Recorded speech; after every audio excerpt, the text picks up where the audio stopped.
Hey everyone, it's the Stacking Kat, and I am back with a brand new video about the rise in the gold market and what we could do as stackers. So I'm going to pose these questions, so please stay tuned.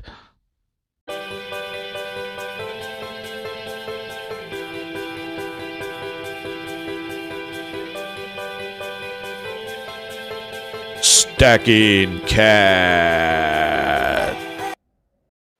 Hello YouTube, and welcome to the Stacking Kat channel, where I talk all things silver with a little bit of gold. Thank you so much for watching. I greatly do appreciate it. If you haven't yet subscribed, then please do so and push that notification bell. Smash that like button and leave a comment. That would be awesome.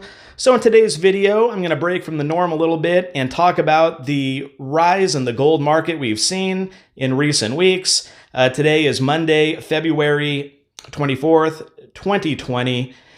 And gold is currently at $1,654 per ounce. And let me preface this video with saying that I am not a financial advisor in any way, and I am just asking questions about what I'm going to do with my stack and just kind of throwing ideas out there for everybody. And I'd love to have some comments from you guys just to hear what you have to say. And let's get to some of these gold charts. So as we could see on this chart presented by kitco.com, that gold closed at around 1656.1, although I believe the final closing was at 1654. But it got close to 1690. It looks like 1689, somewhere in the about a $10 to $12 increase from Friday. Of course, this is Monday, February 24th, 2020.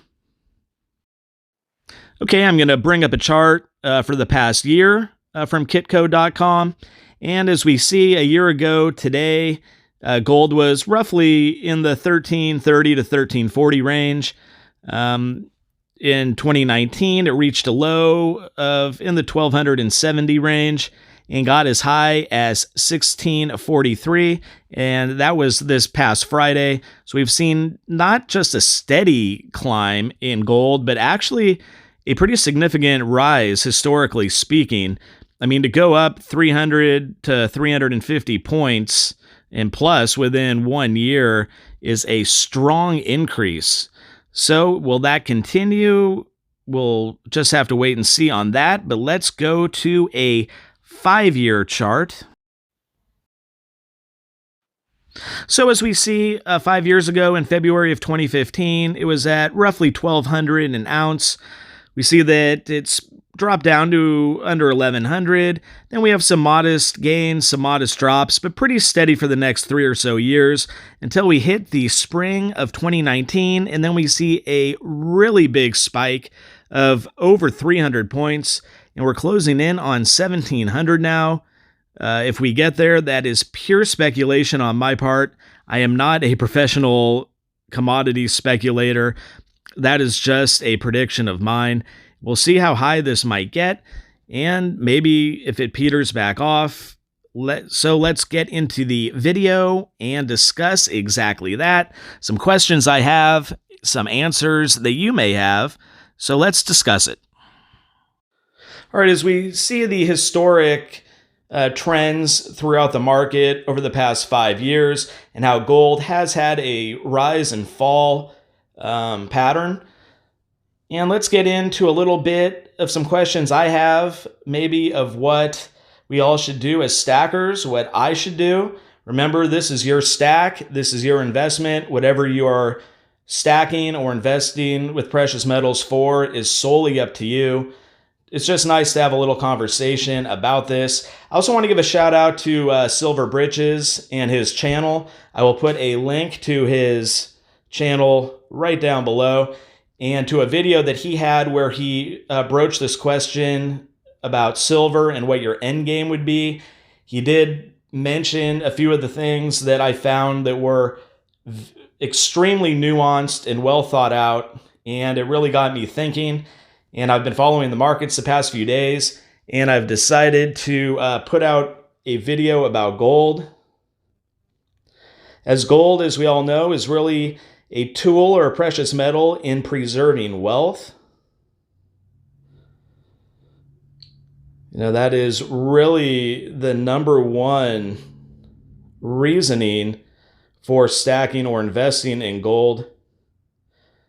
Traditionally, gold is wealth, and I think it's important for all of us who have taken the precious metals route to invest into a little gold just because of the historic nature of the commodity itself, as well as the value attained through it. I'm just going to show a little bit of gold I have. These are all 1/4 ounce pieces. And so let's get into exactly what is happening. So gold is sitting currently at, like I said, $1,654 an ounce. We've seen a steady spike over the past few weeks since the beginning of 2020. What would be the smartest thing for us to do as stackers with this gold? Would it be to sell some of it? And my thoughts on that is what selling gold would do right now would increase purchasing power. It's not necessarily just to come up on a nice little cash profit, which we all know that that's a good thing, but that's also could be a short-term effect. Let's look at this thing in kind of a long-term perspective. If you bought an ounce of gold at the beginning of 2019, so about 14 months ago, for $1,300 an ounce, $1,350, and now it's up to $1,660, let's just say, round it up. You could sell that ounce and make $300 in cash currency. Now you say, oh, you came up $300. What was the point of preserving that gold? Is it even worth it? That's not a very good long-term strategy. Now let's talk about what purchasing power is. So if you sell the gold now that you bought for $1,300 an ounce and you get back $1,660, you could take that $360 and just use it as a investment tool or a purchasing tool when gold, as we've seen in these markets historically and not long-term history within the past year, the past 5 years, there's a tendency for it to rise up, go back down. It is a fluctuating market, guys. So let's say it goes back down to $1,450 10 months from now for whatever reason. This is not a guarantee. This is just a prediction. It could go up to $2,800 and this might be all for naught. That's why I kind of want to propose a pro and con and question various things just as a way to be more knowledgeable as a stacker myself, but maybe for all of us. So you could take this extra couple $100, when gold goes back down, you could repurchase that gold at a price, and now you have a few $100s left over. Do you want to add gold to it? Maybe a 1/10 ounce. Now you have over an ounce for the original investment. Or you could take that few $100 extra and buy some silver with it. We don't know where silver is going to be, but, in the past year, it is revolved around the $15 to the $18 mark, and it's generally kind of stuck in that area. So let's just say it goes to $20. Let's just, there's been a nice market increase. Everything's going well. There's a demand on silver as a commodity. It's up to $20. With that extra couple $100, now you can buy maybe 10 ounces of silver. So for your original investment on the gold, you bought an ounce of gold for $1,300, $1,350, whatever it may be. You sold it for a profit, $300, let's say. You have that $300 extra in purchasing power. Now gold drops back down and it kind of steadies out, $1,450, $1,500.